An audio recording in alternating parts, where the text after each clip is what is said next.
Assalamu alaikum students. This is the lecture of physics 9th class. We are going to start chapter number 5 work, energy and power. इस chapter में हम work, energy और power से related जो important concepts हैं physics के उनको पढ़ेंगे और इनका इस्तेमाल देखेंगे कि एवरीडे लाइफ में उनको कहाँ कहाँ इस्तेमाल किया जाता है। तो सबसे पहले हमारा आज का टॉपिक है वर्क। वर्क क्या है? Work is defined as the product of magnitude of force and the distance covered in the direction of force. Okay, तो आप इस डेफिनेशन को बहुत अच्छे से समझते हैं। कह रहे कि ये फोर्स और डिस्टेंस का क्या है? प्रोडक्ट है। जब हम किसी सपोज ये हमारे पास एक बॉक्स है या कोई मैस है, जब हम इसको पर फोर्स लगाते हैं, सपोज इधर से हम पुल या पुश कर रहे हैं इसको बैक साइड से, तो क्या होगा?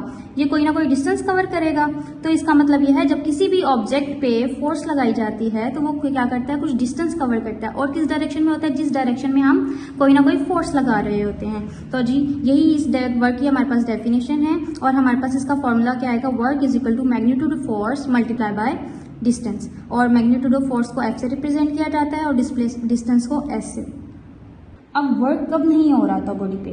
बेटे जब हमारे पास सपोज फोर्स हम लगा रहे हैं किसी भी चीज पे, लेकिन वो डिस्टेंस या डिस्प्लेसमेंट कवर नहीं करता, इसका मतलब है हमारे पास वर्क भी नहीं हो रहा है। यहाँ पे देखिए इक्वेशन में अगर मैं फोर्स की जगह 0 पुट कर दूं या फिर S की जगह, डिस्टेंस की जगह या डिस्प्लेसमेंट की जगह 0 पुट कर दूं, तो दोनों को मल्टीप्लाई करने से हमारे पास क्या आएगा? आंसर 0 आएगा। जिसका मतलब है हमारे पास वर्क डन क्या है? हमेशा 0।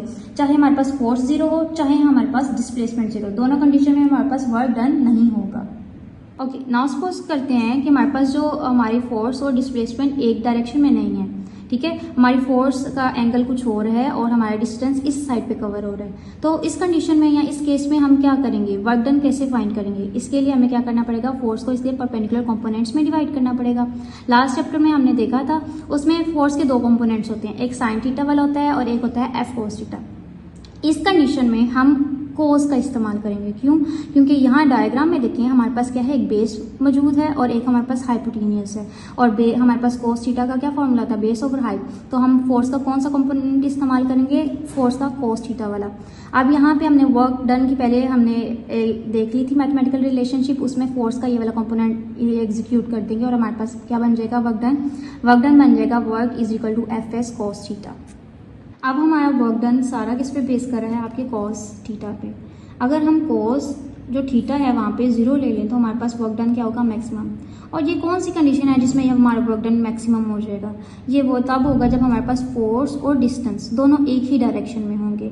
जब दोनों एक ही डायरेक्शन में होंगे तभी उनके दरमियान जो एंगल बन रहा होगा वो 0 होगा। तो जब हम एंगल 0 लेंगे तो हमारे पास मैक्सिमम वर्क डन होगा। और अगर हमारे पास फोर्स और डायरेक्शन दोनों के दरमियान जो एंगल है वो 90 का हो, जब 90 पुट करेंगे तो हमारे पास क्या आएगा? वर्क डन आपका मिनिमम मतलब 0 आ जाएगा। तो जब भी हम ये दोनों फोर्स एक दूसरे के परपेंडिकुलर और डिस्प्लेसमेंट पे है तो हमारे पास वर्क डन क्या आता है? 0 आता है। अब हम इसकी डायरेक्शन या इसकी स्केलर क्वांटिटी के बारे में डिस्कस कर लेते हैं। Why it is scalar.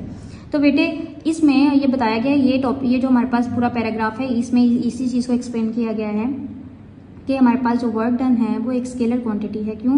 क्योंकि हम जब किसी भी चीज़ को बेसिकली वर्क डन क्या है? पुश करना किसी चीज़ को। कभी भी मैंने ये नहीं कहा कि इसकी डायरेक्शन यहाँ से यहाँ होनी चाहिए या यहाँ से यहाँ होनी चाहिए। तो जब वर्क डन किया जाता है तो हम उसकी डायरेक्शन को मेंशन नहीं करते हैं या उसके बारे में कोई इन्फॉर्मेशन नहीं देते हैं। तो इस वजह से हम कह सकते हैं कि वर्क डन क्या है? एक स्केलर क्वांटिटी है।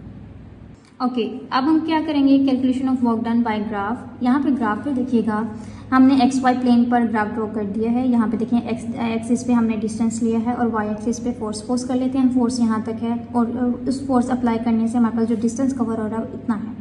आपने क्या करना है? उस फोर्स को डॉटेड लाइन से एक्सटेंड करना है और डिस्टेंस को भी उसी डॉटेड लाइन से एक्सटेंड करते हुए जहाँ तक ये आ जाएगा इन दोनों के नीचे जो आपके पास स्क्वायर बन जाएगा उसको शेड कर देना है। ये शेडेड एरिया क्या है? आपका टोटल वर्क डन होगा। Okay, this is very important topic that is units of work. ये आपको मोस्टली बहुत बार पेपर में आता है बेटे, एक वर्क और उसको यूनिट्स को डिफाइन करना। मोस्टली बच्चे क्या करते हैं? सिर्फ यूनिट लिख देते हैं कि इट्स यूनिट इज जॉल्स, लेकिन नहीं, इसको डिफाइन भी करना होता है। तो यूनिट्स को कैसे डिफाइन करते हैं और इसके यूनिट्स क्या होते हैं मैं आपको बताती हूँ बेटे। वर्क का यूनिट होता है जॉल और जॉल को आपने कैसे डिफाइन करना है? 1 जॉल work is done when a force of 1 Newton. Basically यहाँ पे फोर्स और डिस्टेंस का रोल था ना वर्क में, तो सबसे पहले फोर्स के यूनिट्स को वर्क के यूनिट्स को लिखा गया। Force of 1 Newton acting on a body, यहाँ तक हो गया। उसके बाद क्या आता है? डिस्टेंस की बारी आती है। अब क्या करेगा, ये फोर्स जब अप्लाई करोगे ना 1 न्यूटन, तो वो क्या करवाएगा, बॉडी को मूव करवाएगा। इट थ्रू कितना मूव करवा रहा है, वो डिस्टेंस कितना कवर कर रहा है, 1 मीटर। और कौन सी डायरेक्शन होगी, इन इट्स ऑन डायरेक्शन, जिस डायरेक्शन में उसको मूव करवाया गया, यहाँ फोर्स अप्लाई की उसी डायरेक्शन में। अब हम इसके यूनिट्स देख लेते हैं, उसको कैसे लिखना है आपने। 1 जूल इज इक्वल टू क्या होता है, 1 न्यूटन मल्टीप्लाई बाय 1 मीटर, क्योंकि मुझे पता है work is equal to force into distance होता है। फोर्स की यूनिट क्या होती है हमारे पास, न्यूटन, और आपके पास डिस्टेंस के क्या यूनिट होते हैं, मीटर। तो हमारे पास 1 जूल किसके इक्वल आ जाएगा, न्यूटन मीटर। बिगर यूनिट्स भी हमारे पास कुछ हैं, जैसे कि किलो जूल्स और मेगा जूल्स। किलो की वैल्यू हमारे पास 10 की पावर 3 होती है, तो 10 की पावर 3 जूल्स आ जाएगा, और मेगा की वैल्यू होती है 10 की पावर 6, और हमारे पास जूल आ जाएगा सर। Thank you.